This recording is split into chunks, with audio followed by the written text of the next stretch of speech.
hablado sobre el tema de la cirrosis. Que habíamos indicado que una de sus complicaciones es la encefalopatía hepática. Recuerden, había una secuencia: cirrosis, hipertensión portal, encefalopatía hepática y la insuficiencia hepática o falla hepática, que la podemos considerar como un paso previo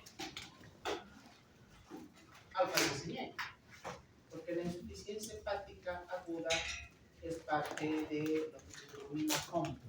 ¿Sabe qué es FOM? No. Falla organizativa.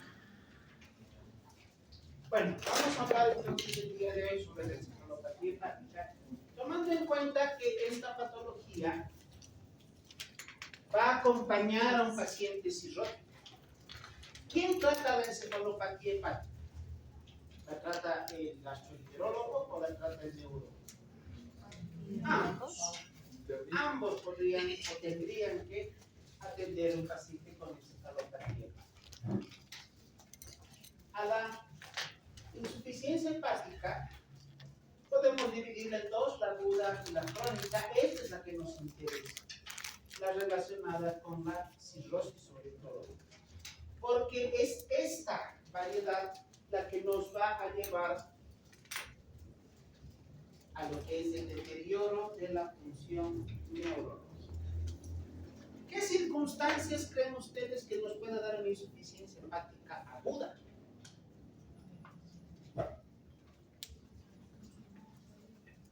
Algo agudo. No, pues cirrosis es crónico.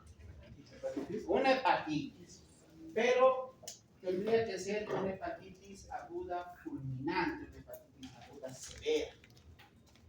¿Cuál es la diferencia? ¿Habrá encefalopatía en una insuficiencia hepática aguda? Hay. Una hepatitis aguda severa, fulminante realmente, puede llegar a darnos encefalopatía hepática, al igual que la crónica. ¿Cuál será la diferencia? Que en la aguda todavía hay posibilidad de que esta sea reversible. En cambio, en la crónica ya es irreversible. El daño neurológico ya está establecido, por lo tanto, la alteración de la función neurológica ya no tiene solución. ¿De qué vamos a hablar entonces ahora?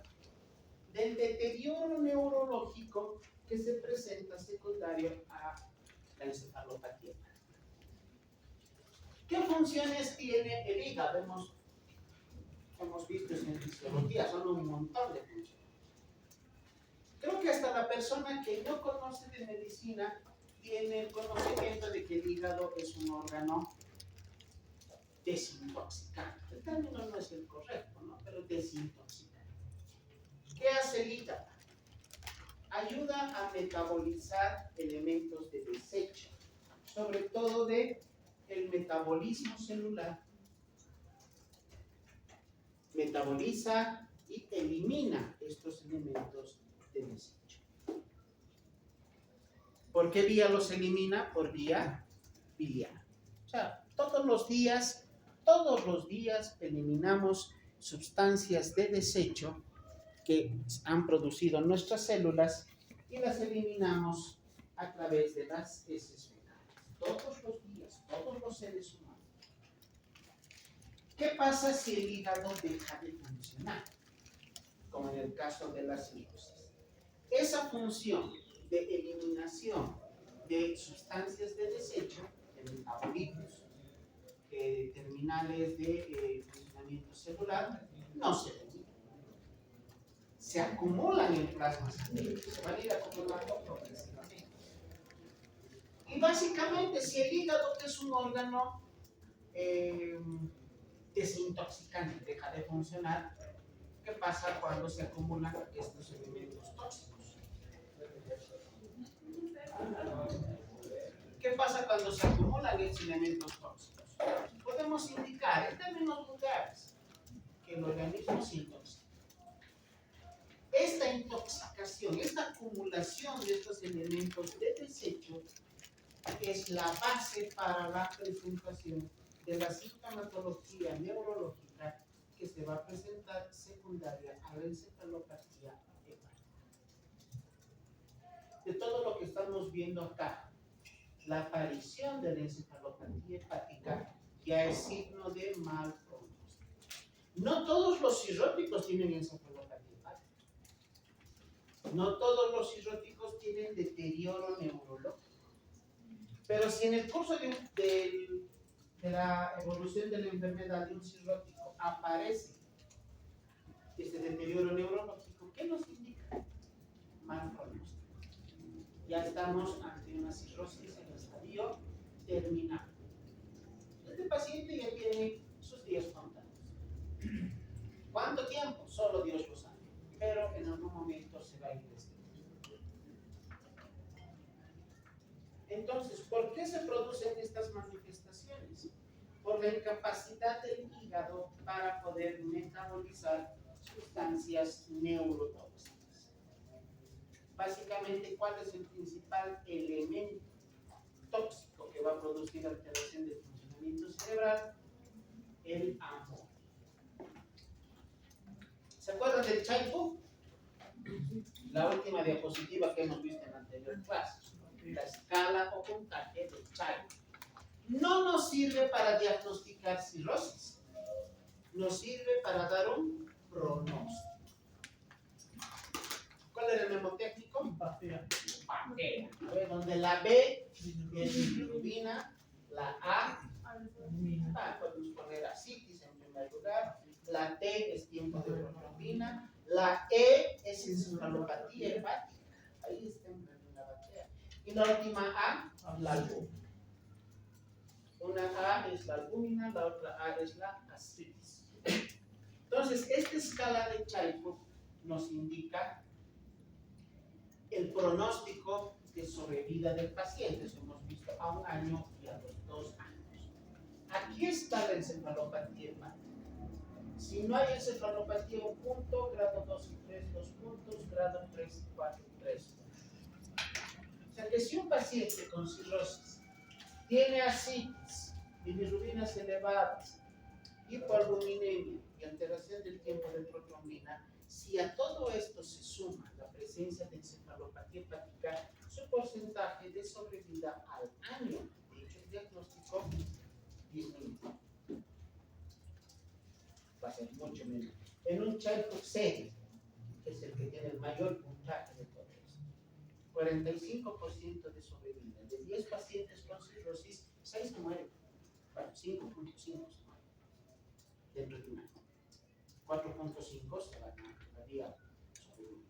Pero a los 2 años, ese porcentaje baja al 35%. O sea, 6.5 pacientes se murieron en 2 años y 3.5 pacientes todavía sobreviven. Así que la encefalopatía nos va a dar un dato muy importante referido a lo que es la sobrevida del paciente con cirrosis.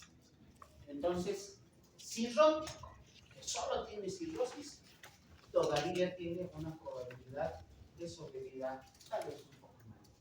Pero cirrótico que ya tiene datos de encefalopatía hepática es un mal pronóstico.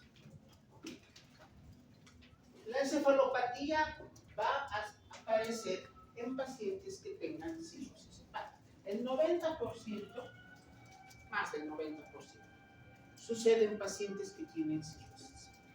Pero ¿en qué otras enfermedades? El 5 a 10%. ¿Qué otras enfermedades nos pueden dar cirrosis? Pero, ¿qué otras enfermedades hepáticas nos pueden dar encefalopatía hepática? Hepatitis, hablamos que sea la fulminante en el caso agudo, pero hablamos de enfermedades crónicas.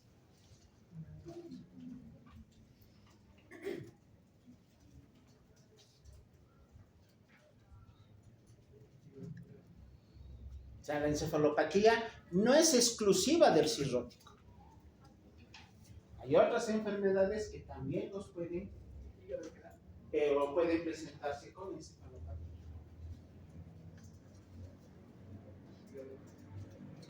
Por ejemplo, cáncer. Cáncer hepático. Puede cruzar con una encefalopatía hepática. hepatitis aguda severa, sí. Puede ser una hepatitis aguda severa, de esas fulminantes, de esas que se presentan en pacientes, por ejemplo, hepatitis de origen viral, pacientes con algún grado de inmunosupresión que te pueda dar un pronóstico malo para el paciente. Eso mueren con hepatitis aguda. Un paciente con hepatitis medicamentosa, paciente con hepatitis alcohólica aguda severa. Así que la encefalopatía no es exclusiva del cirrótico. Hay otras enfermedades que también nos pueden dar esta alteración. Si además de encefalopatía hepática, el paciente presenta hemorragia digestiva, el pronóstico es aún peor. ¿Qué sangre en un cirrótico? ¿Qué sangre? ¿Cuáles? Ah, pero Gabriel,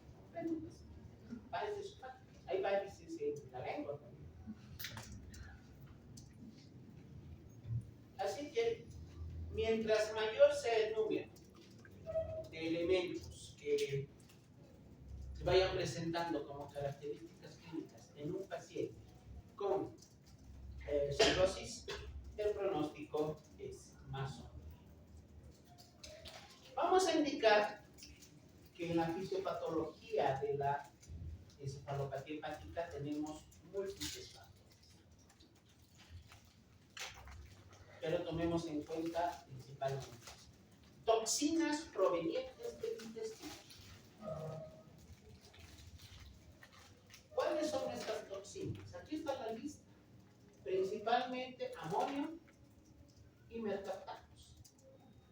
Hay otros compuestos que también vamos a ver a continuación, que se los denomina compuestos nitrogenados. Pero los principales, el amonio y los mercaptanos. Y de todos, de ambos, perdón, el principal, el amonio. ¿Por qué estamos hablando acá del intestino? Y sobre todo del intestino grueso. El amonio es un elemento de desecho del metabolismo celular, de todas las células. De todas las células, pero principalmente de las células a nivel colónico. Pero ahí también van a actuar unas amiguitas que tenemos ahí en el colon. Buenas gentes, que nos ayudan en muchas cosas. Las bacterias sapróficas. El colon tiene un gran número de bacterias sapróficas. Así que la acción de las bacterias, juntamente con el metabolismo celular aumentado, va a producir estos elementos que los vamos a denominar compuestos nitrogenados. ¿Cuál es su acción? Está ahí a la izquierda. Actúan como falsos neurotransmisores en el sistema nervioso central. Para eso hay que entender fisiología neurológica, qué es un neurotransmisor, dónde actúa, la hendidura sináptica y demás. Estos elementos van a actuar como falsos neurotransmisores y por lo tanto, al estar presentes a nivel del sistema nervioso central, van a alterar el funcionamiento cerebral, el funcionamiento de las neuronas.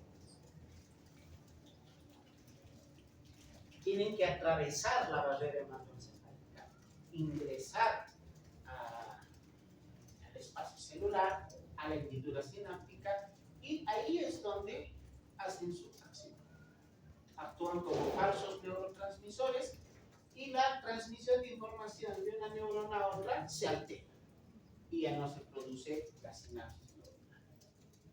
Nos dice que en el 80% de los pacientes con encefalopatía hepática tenemos valores elevados de amonio. Un 20% con otros compuestos nitrogenados. ¿Cuáles son? Están ahí en la parte de abajo. Amonio, manganeso, mercaptanos y sustancias similares a las benzodiazepinas. Estos son los 4 elementos que se denominan nitrogenados. Todos ellos con una similar composición química, por lo tanto, todos actúan de la misma manera como falsos neurotransmisores. A ver, veamos esta gráfica. Acá tenemos a las células del intestino, aquí están las bacterias saprófitas. Estas células van a producir estos compuestos nitrogenados. Con la acción de las bacterias saprófitas se activan estos compuestos nitrogenados. Están acá en el interior del intestino. Pasan a la circulación entérica, tienen que llegar acá al hígado. ¿Y qué tiene que pasar en el hígado? Todos estos compuestos tienen que ser metabolizados, ingresar al interior del hepatocito, ser metabolizados y finalmente ser eliminados con la bilis. Pero el hígado ya no funciona.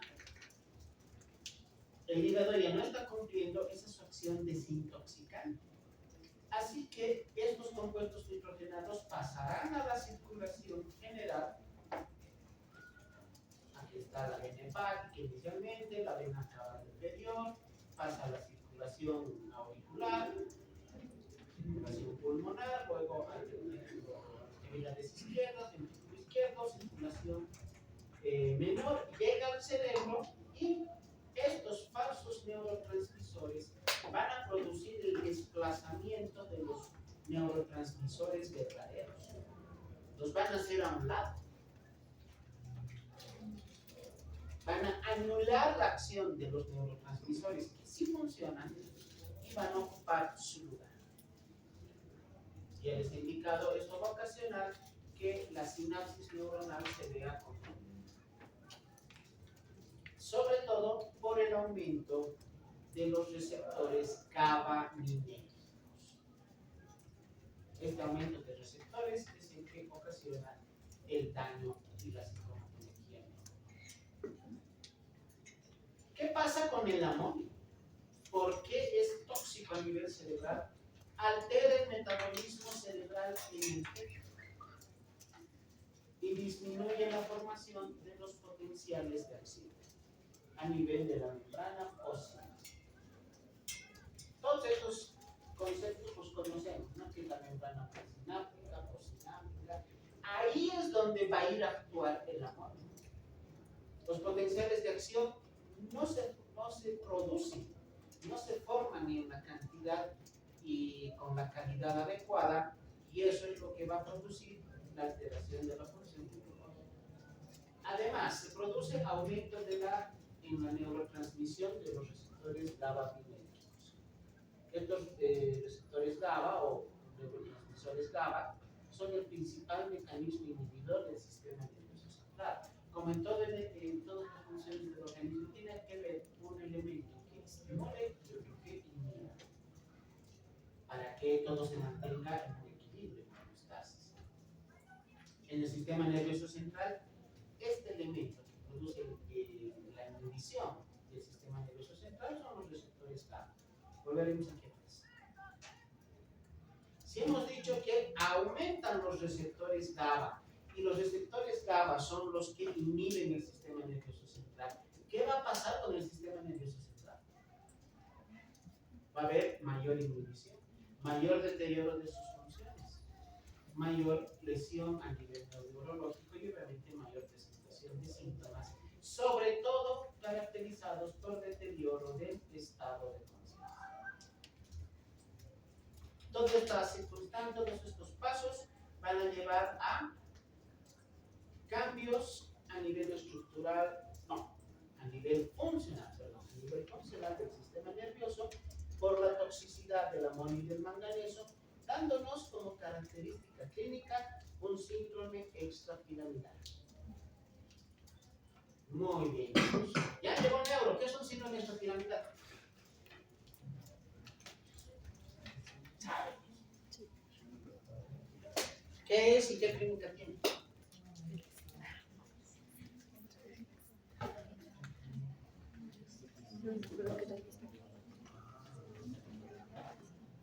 ¿Se acuerdan?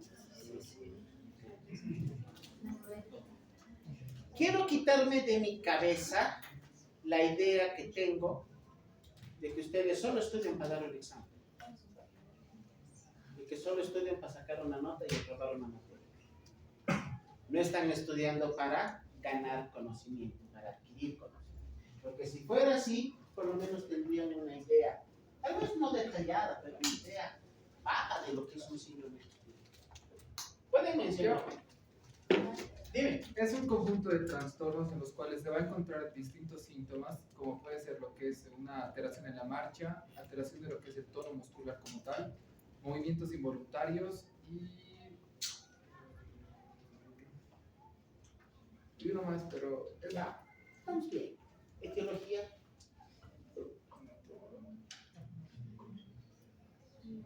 ¿Cuáles son las causas para que se produzca un síndrome de fatigalidad? Preguntas básicas de neuro. No es nada profundo.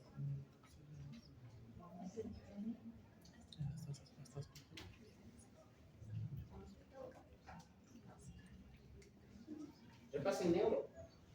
Una de las posibles etiologías es esta, la encefalopatía, que nos puede dar en el paciente cirrótico manifestaciones neurológicas como las de un síndrome extrapiramidal. Como no estamos en fase de neuro, no vamos a repetir todo. Ya su compañero nos ha indicado cosas.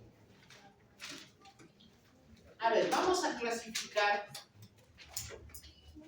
a la encefalopatía hepática. En el curso de una encefalopatía hepática aguda y grave, paciente con hepatopatía aguda, una hepatitis aguda fulminante, puede llegar a presentar una encefalopatía hepática severa. ¿Alguien le da hepatitis? Levante la mano. A mí nomás. Sí. Yo he sido a un hospital cuando era niño. Me ha dado hepatitis cuando tenía a la entrada. Hepatitis A. Pero tendré encefalopatía el día de hoy, no creo. ¿Por qué? Porque no ha sido una hepatitis aguda severa. Ha sido hepatitis viral, sí, la común que hay en pediatría, pero en su variedad leve. Los que tengan una hepatitis aguda severa o una hepatopatía en general aguda, severa, grave, van a cursar con encefalopatía. Una encefalopatía hepática aguda en el curso de una patología hepática crónica, principalmente en cirróticos descompensados o cirróticos que tengan algún factor desencadenante, algún factor secundario, que es el que va a motivar que se presente la encefalopatía. Esta todavía tiene una duración limitada y puede llegar a revertir en el total. Entonces, lo que les decía hace un momento, todavía en los casos agudos la encefalopatía puede revertir. Les comento un caso para que me entiendan esto. Hace años, trabajando en la ciudad de Oruro, un día martes, yo se guardo los martes, nos llega un paciente varón de aproximadamente unos 30 años. Era el mes de febrero. Aniversario de Oruro, 10 de febrero, días de carnaval. Así que ya se imaginarán, pachanga todos los días.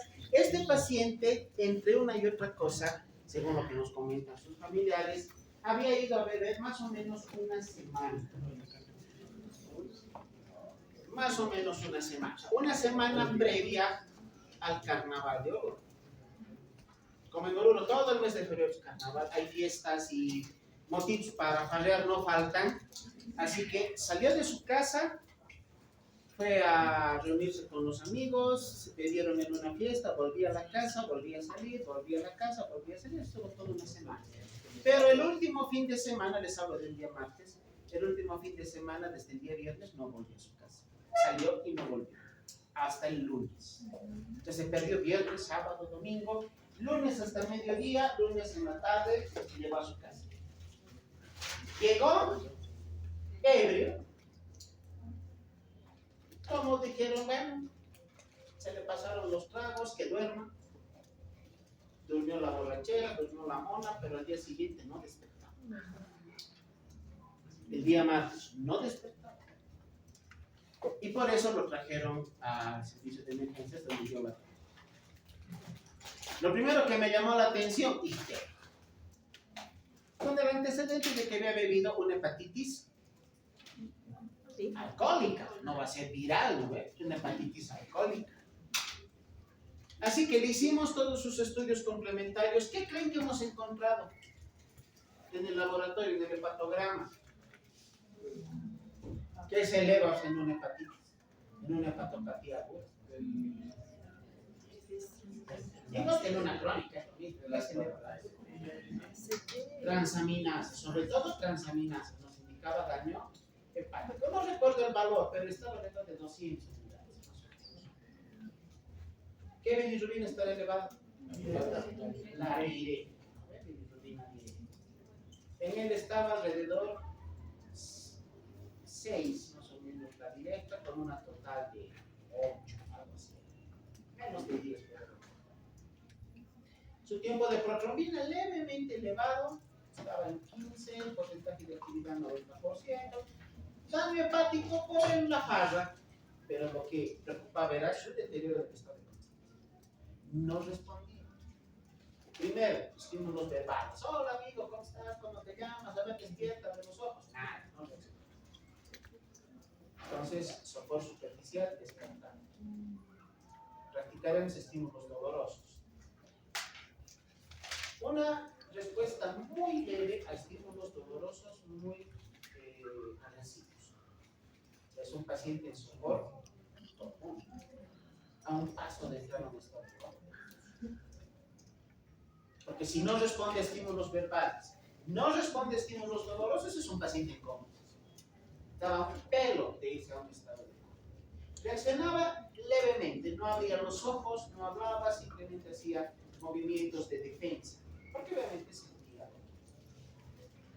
Hablamos con los familiares, les dijimos esto es lo que tiene que hospitalizarse, hay que hacer el tratamiento. Hablan en términos sencillos para el paciente, no para la familia. Está intoxicado por alcohol, está dañado su hígado, pero está complicado con daño a nivel cerebral y haremos tratamiento. Ojalá todavía exista la posibilidad de que recupere el estado de conciencia. ¿Qué era lo bueno en ese paciente? Su edad. 30 años, sigue siendo joven. Que le dé lo mismo a una persona de 60 años, esa es otra cosa. Pero con 30 años, una persona joven tiene todavía mayor probabilidad de poder tener una respuesta terapéutica adecuada a la medicación que se le va a dar. En un par de días, no par de días, estuvo como 10 días internado. Pero póngale a la mitad del tratamiento, cuarto, quinto día, ya la función hepática estaba mejorada, las transaminasas bajaron, la ictericia también, y el deterioro del estado de conciencia poco a poco fue reduciendo. Al final del proceso de internación, el paciente estaba lúcido, vigil, orientado, reconoce a sus familiares, no sabía qué había pasado, solo se acordaba que estaba en una fiesta, perdió el conocimiento y despertó en el hospital. Entonces, en una encefalopatía hepática aguda, todavía hay posibilidad de reversión de la alteración neurológica. Me preocupaba el hecho de que ese paciente pueda quedar con alguna secuela neurológica, más bien no fue así. Se hizo el tratamiento oportuno, se lo pudo tratar adecuadamente con la medicación correcta y el cuadro revirtió. Pero también hay la posibilidad de que el paciente presente una encefalopatía hepática crónica, cirróticos crónicos, cirrosis en estadio terminal, donde el daño ya es irreversible. Si el paciente pierde el conocimiento, olvídenlo, no va a despertar, no vuelve a despertar, no vuelve a recuperar el conocimiento. Y si lo hace, puede que abra los ojos, pero que no reconozca a la familia, o que esté agresivo, ya no va a volver a ser el mismo paciente. Hay un estado que se llama encefalopatía hepática subclínica, donde solamente se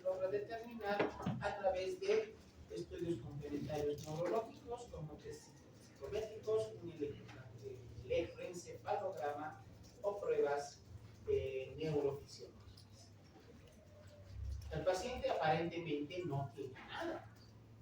No tiene nada neurológico. Así está como nosotros en este momento, vigil y con todas sus funciones cerebrales conservadas. Pero se logra determinar la alteración neurológica a través de estos estudios neurológicos. Lo que tenemos que aprender, la clasificación de la encefalopatía hepática. A esta clasificación se le llama la escala de West-Javen. West, W-E-S-T, Javen, H-E-A-B-E-N, G-A-V. West, W-E-S-T, H-E-A-B-E-N, West-Javen. Esta clasificación nos da 4 grados de lesión, de alteración, de deterioro del estado neurológico. Ahí los tenemos, grado 1, 2, 3 y 4, cuyas características clínicas van a depender del grado de lesión que se tenga a nivel cerebral. Pero específicamente, ¿dónde? No es a nivel cerebral en general, es a nivel de los núcleos basales del cerebro. En el grado 1 tendremos confusión leve, euforia o depresión, nivel de atención disminuido, pacientes que están como distraídos, tú les hablas y están con la mirada perdida en un punto. Habrá bradipsiquia, disminución de las funciones cerebrales, alteración del sueño, son pacientes que duermen en el día, despiertos toda la noche. La presencia de asterixis, acá está ausente, no hay asterixis, también llamado clave. ¿Qué es la asterixis? ¿Qué es el clave? Es un movimiento involuntario que si no me equivoco de la muñeca que empieza como a temblar. No, no empieza a temblar, no. También se llama el signo de engranaje de la rueda dental. ¿Qué pasa si le agarramos al paciente? Miren, se hace de esta manera. Pones tu mano a nivel de los dedos del paciente y le haces un movimiento de hiperextensión, sin lastimar al paciente. Y sueltas súbitamente. La mano tiene que caer así. ¿Qué pasa en el paciente que tiene encefalopatía? Hace eso. Es plasticidad. Como si estuviera en un engranaje o en una rueda dental. Por eso se llama el signo de la rueda dental.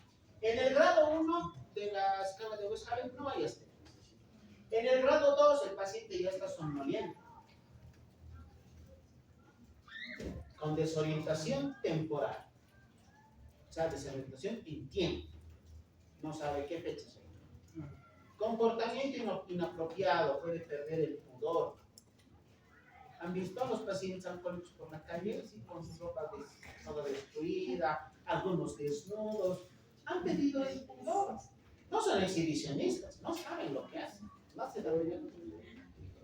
Luego hay alteraciones de la memoria, tanto a corto como a largo plazo, disartria y aquí sí se presentan las técnicas. En la encefalopatía grado 3 ya habrá una confusión marcada, estupor, solamente respuesta a estímulos dolorosos, con desorientación temporoespacial marcada, incapacidad para realizar tareas mentales básicas. ¿Qué le vas a decir al paciente? ¿Cuánto es 2 más 2? ¿Cuáles son las vocales? A ver, repite tal frase, qué sé yo, cosas sencillas.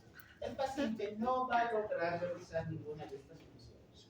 Los pacientes se tornan agresivos, o sea, cambios de personalidad, con presencia de movimientos crónicos, hiperreflexia, signo de Babinski positivo, con asterixis y con incontinencia de esfínteres anal y vesical.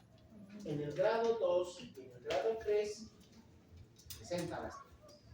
El grado 4 ya es un paciente terminal, coma profundo, no hay respuesta a estímulos verbales, no hay respuesta a estímulos dolorosos, hiporreflexia generalizada, hipotonía muscular también generalizada y sin presencia de asteriscos. Acá tenemos en esta lámina un montón de datos clínicos neurológicos que yo sé que saben.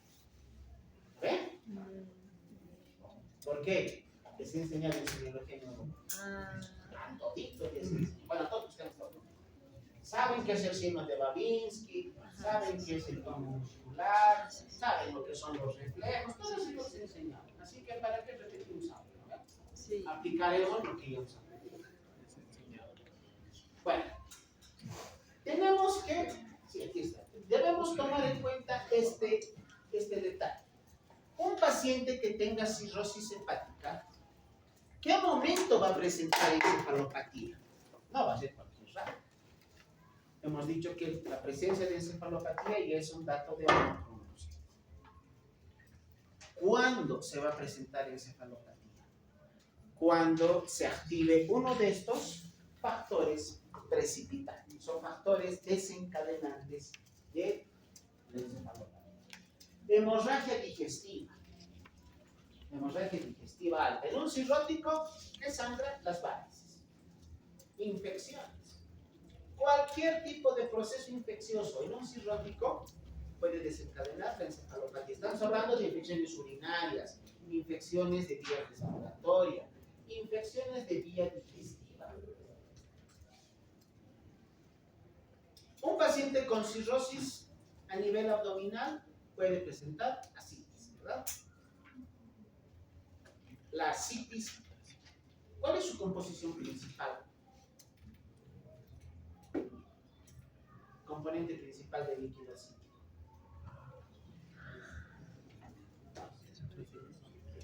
¿Por qué cuando se hace la paracentesis se extrae líquido? Como la cerveza, ¿sabes? ¿Qué significa eso? ¿Qué tiene? Proteínas. La principal composición del líquido acítico son proteínas. Cuando un paciente presenta asitis, ¿qué hay que hacer? Sacar el líquido a través de un procedimiento que es la paracentesis. Si no se saca el líquido, ¿qué va a pasar con el líquido acítico? Rico en proteínas, se convierte en un caldo de cultivo, excelente para las bacterias. Y se va a contaminar el líquido acítico. Se va a sobreinfectar el líquido acítico. ¿Cómo denominamos a esta infección del líquido acítico?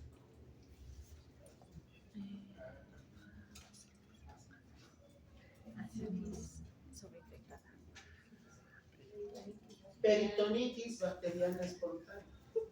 La única peritonitis que no se opera. No se opera, es tratamiento clínico. Pero un paciente con cirrosis puede tener asitis. La asitis se puede sobreinfectar. Y esta sobreinfección con una peritonitis bacteriana espontánea será el factor desencadenante para la presencia de encefalopatía. La insuficiencia renal, las alteraciones electrolíticas, el uso de sedantes, principalmente benzodiazepinas, el estreñimiento y el exceso de proteínas en la dieta, factores desencadenantes. A ver, quiero que veamos esto desde otro punto de vista. Llega un paciente a la emergencia, tú estás atendiendo la emergencia.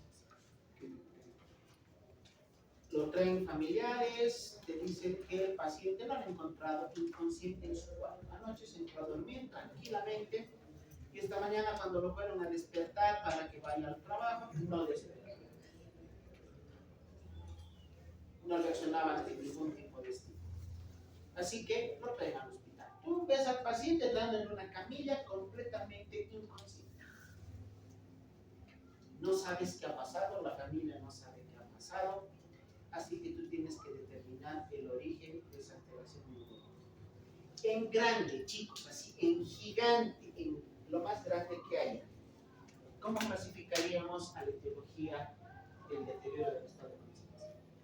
Primeramente hay que descartar lo que es lo metabólico, doctor, ya sea tanto electrolitos, puede ser lo que es una hipoglicemia como tal. O sea, según la materia de emergencia que llevamos, nos han dicho que ante una pérdida de la conciencia, lo primero que tenemos que evaluar es netamente lo metabólico. Ya después buscar una causa mecánica. No es mecánica. Bueno, entonces una causa... Una es metabólica y la otra orgánica. ¿Cuándo les han enseñado eso? Emergencia no. Yo les he enseñado. Busquen sus sus apuntes de semiología neurológica. Sí, ya sé. Les he indicado que cuando el paciente tiene alteración del estado de conciencia, tú tienes que pensar dos cosas: o son causas orgánicas o son causas metabólicas. Sí, el grande, lo más gigante que puedes clasificar. Las causas orgánicas, ¿cuáles son? Un traumatismo craneoencefálico, tumores, un accidente cerebrovascular isquémico, hemorrágico, causas que producen alteración anatómica, estructural del encéfalo. Si descartas todo eso, ¿cuál es la siguiente opción? Metabólicas. De las causas metabólicas, ¿cuáles son las causas metabólicas? Hipoglucemia, Una es la hipoglicemia. hiponatremia o hipernatremia. Antes de eso. El Hipopotasemia. cerebro funciona con dos cosas. Deshidratación. No, ¿con qué cosas funciona el cerebro? Una es la glucosa y la otra el oxígeno. Entonces, si no hay glucosa, habrá hipoglicemia. Si no hay oxígeno, hipoxia. Entonces, las principales causas metabólicas de deterioro del estado de conciencia son hipoglicemia y hipoxia. Ahora, hay otras, aquí están: desequilibrio electrolítico. De estas, ¿cuáles son las más importantes? La hiponatremia. La hiponatremia, descartando hipoglicemia, descartando hipoxia cerebral, lo siguiente que tienes que determinar es que si el paciente no tiene hiponatremia. Y si no es hiponatremia, hipocalemia. Son causas frecuentes. Pero ponte que ninguna de esas esté presente. ¿En qué otras posibilidades hay que pensar? Una de ellas, la encefalopatía hepática por intoxicación con amonio. Otra, Órganos fosforados. Intoxicación. como causa metabólica No. de alteración del estado de conciencia metabólica. La encefalopatía urémica. ¿En qué paciente se presenta esto? Insuficiencia renal. Enfermedad Con enfermedad renal crónica. No me digan pacientes renales. Una hito es un paciente renal. Así que acá está mencionado como causa desencadenante, un factor precipitante para la presencia de encefalopatía hepática en un paciente con cirrosis, el desequilibrio hidroelectrolítico. Pero también tendríamos que mencionar el desequilibrio ácido-base, donde la alcalosis metabólica puede llegar también a ser factor desencadenante para la presencia de encefalopatía. ¿Qué tendrán que ver las benzodiazepinas? A ver, ¿cuáles son las benzodiazepinas? Menciónenme. Benzodiazepam, luego clonazepam, alprazolam y hermanitziprim. Pero tú dices, ¿cómo las benzodiazepinas van a convertirse en un factor precipitante? En un factor desencadenante. O sea, al cirrótico voy a tener que darle diazepam para que este paciente, al darle una benzodiazepina, presente una encefalopatía hepática. ¿A quién se le ocurre darle diazepam a un paciente cirrótico? O darle clonazepam. ¿Se puede dar? En teoría no se puede, pero se debería en muchas circunstancias. ¿Por qué? Hemos visto en la anterior lámina qué pasa con muchos pacientes. Se tornan agresivos, se tornan irritables. ¿Cuántos pacientes tuvimos en el hospital que estando internados gritan toda la noche, están amarrados a sus catres, en aplicación mecánica, porque no se dejan ni tomar la presión? Te acercas y te quieren pegar, agreden al personal, no dejan descansar a otros pacientes. Entonces, en la jerga médica, ¿qué se dice? Hay que planchar a ese paciente. ¿Con qué lo planchas? Con diazepam intravenoso. Pero ¿qué estamos ocasionando? Lo hacemos dormir y nos dejan descansar ese día y el problema es para el guardia del día siguiente. Pero deprimes aún más el sistema nervioso y puedes empeorar un estado de encefalopatía. ¿Y qué tendrá que ver la constipación y el estreñimiento?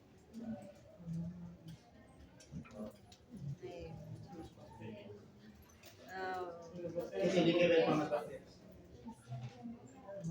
Se acumula la materia fecal, por ende hay mayor proliferación bacteriana, mayor formación de amonio y sustancias tóxicas. Todos los días tenemos un tránsito intestinal normal, digamos, conservado. Cada que vas al baño de defecar estás eliminando bacterias afrófitas. Todos los días, pero esas bacterias afrófitas se retiran. Si el paciente está estreñido, las bacterias no se eliminan. Y hemos visto que la acumulación de bacterias y la acción de estas bacterias afrófitas intestinales va a ser el factor que va a desencadenar la liberación de amonio o la mayor formación de amonio a nivel de las células intestinales secundarias al metabolismo celular. Así que un paciente con cirrosis no puede ser excluido. Y la dieta con mucha fibra. A un paciente con cirrosis, ¿qué dieta hay que darle? Hipoproteica. No se le debe dar grandes cantidades de proteínas. El cuadro clínico. Este deterioro del estado de conciencia compromete sobre todo al comportamiento, por eso los pacientes son agresivos, a la personalidad, la inteligencia, la neuromotricidad y el nivel de conciencia. Estamos hablando de todo lo que se denomina funciones cerebrales superiores. Muy bien, funciones cerebrales superiores. Más o menos en un lapso hasta de 6 meses es que se pueden presentar estas alteraciones, estos cambios neurológicos, estas manifestaciones clínicas. La base para que todo esto se presente es la formación de edema cerebral, cuyo tratamiento es el manitol. ¿Qué es el manitol? ¿Diurético? Osmo. Cuya indicación principal es el edema cerebral. No se trata una insuficiencia renal aguda con manitol, esta que es diurética. La indicación precisa es el edema cerebral. En el curso de una hepatopatía crónica, además de tratar a la encefalopatía, hay que tratar al factor desencadenante. Buscar, identificar el factor desencadenante y tratarlo. ¿Cuál es el factor desencadenante? Esto que hemos visto acá, hemorragias, infecciones y demás, de lo que acabamos de hablar. ¿Qué alteraciones tenemos? Principalmente mentales y neuromusculares. Las mentales, alteración de la conciencia, trastornos del sueño, hipersomnia o insomnio, puede haber cualquiera de los dos. Apatía, alteraciones de la personalidad, euforia o depresión, personas agresivas, irritables. Por eso es que la familia, a mucho pesar, los llevan a estos pacientes, inclusive a neuros, a centros psiquiátricos. No pueden estar en la casa. Porque un rato están tranquilos, como si nada pasara, y luego cambian abruptamente de personalidad y se convierten en personas agresivas. Y va a haber deterioro intelectual, con presencia de apraxia y deterioro de la escritura, la lectura y lo que se denomina el aprendizaje neurocognoscitivo, con, por ejemplo, funciones matemáticas básicas. ¿Se acuerdan qué es la apraxia? ¿Qué es? Es cuando ya no existe lo que es, existe la dificultad de realizar movimientos que ya se ha aprendido, ya se tenía la destreza antes ya. O sea, movimientos ya aprendidos, coordinados, Ya. como lavarse los dientes. Porque ya aprendimos lo que son las apraxias, las agnosias, ¿se acuerdan? Las disartrias, todo eso se va a presentar ahora. Como alteraciones neuromusculares tenemos la asterixis, signos extrapiramidales, donde va a estar encima de la rueda dentada, e inclusive convulsiones. Una de las primeras manifestaciones de estos pacientes puede ser, o puede llegar a ser, las convulsiones tónico-crónicas. Los pacientes convulsionan súbitamente. No hay ningún antecedente previo, en un momento al otro están con convulsión. Nuevamente, para no olvidarnos, aquí está cómo se escribe. West Haven. 4 grados de la escala de Gustave con las manifestaciones por alteración del estado mental y las manifestaciones clínicas por alteración de la función neurológica. ¿Cómo hacemos el diagnóstico? Obviamente, para llegar a una encefalopatía hepática es imprescindible que el paciente tenga una hepatopatía. No vas a diagnosticar encefalopatía hepática en un paciente con insuficiencia renal crónica. ¿Vean? Necesaria y obligatoriamente debe tener como antecedente una patología hepática. ¿Qué más tenemos que evaluar? Uso de tranquilizantes, sedantes, hipnóticos, diuréticos, cualquier tipo de infección previa, ya en un paciente con hepatopatía crónica, en un cirrótico. En el examen físico, lo primero que vamos a evaluar, ¿qué es? El estado mental. ¿Se acuerdan lo que les dije también en esa oportunidad? El examen semiológico neurológico, todos piensan que es paciente vigil, lúcido, orientado en las 3 esferas del tiempo, rasgo 15/15, motilidad conservada, sensibilidad conservada. Eso es a lo que denomina el examen neurológico, eso no es el examen. ¿Qué hay que evaluar en un examen neurológico? Los pares craneales. ¿Qué más? Funciones encefálicas. Las funciones mentales. Las funciones cognitivas. Las funciones cognitivas. Motilidad, sensibilidad. En esa oportunidad les dije, una historia clínica solo en el examen neurológico llega a ser a veces más larga que toda la historia clínica del resto de los reflejos. Así que, en un paciente con encefalopatía hepática, apliquemos neurología, semiología neurológica. Apliquemos todo lo que hemos aprendido y hay que evaluar todos los parámetros necesarios de lo que se considera el examen clínico neurológico. Luego tenemos que evaluar datos de alteración hepática y de hipertensión portal. Obviamente para confirmar nuestro diagnóstico de una etiología de tipo hepático. En los exámenes complementarios, ¿qué vamos a pedir? Básicamente pediremos un hemograma. ¿Qué encontraremos en la serie roja? ¿Está normal, doctor? Está normal, muy bien, no tiene ni por qué aumentar ni por qué disminuir. La serie blanca, habrá leucocitosis por la encefalopatía hepática.